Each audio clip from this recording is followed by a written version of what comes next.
Egypt. Archaeologists made a surprising find near the tomb of an ancient prime minister that was labeled the creme de la creme during a documentary.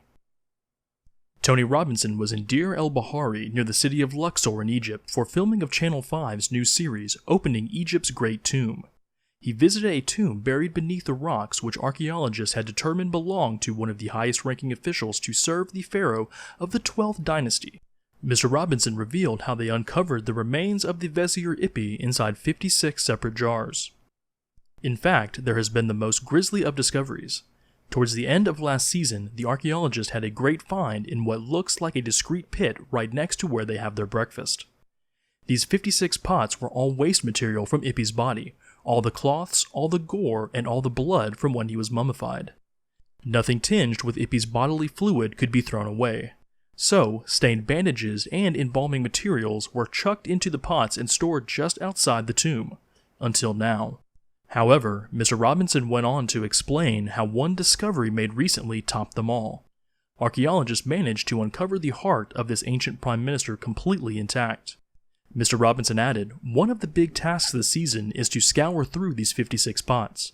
And already they've had what is my favorite find since I've been in Egypt.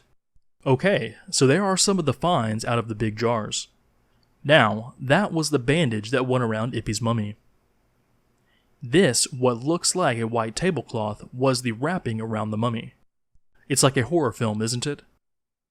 But the creme de la creme is the heart of the Vizier Ipi. The find comes after archaeologists made an equally remarkable find in the town of Al Jarif. Pierre Tallet and his team uncovered the journal of a man named Merer, who had the title of inspector and was in charge of stone transportation from the quarry to Giza. It was revealed during Channel 4's Egypt Great Pyramid, The New Evidence, how Khufu used elite teams of workers with different tasks to complete his vision for the Great Pyramid.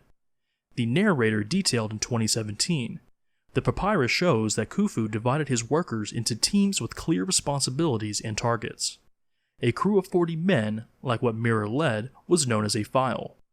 4 files formed a gang of 160 elite laborers, and it took many of these gangs to make a huge workforce, 1,000 strong. Khufu didn't have general laborers, he had focused elite squads.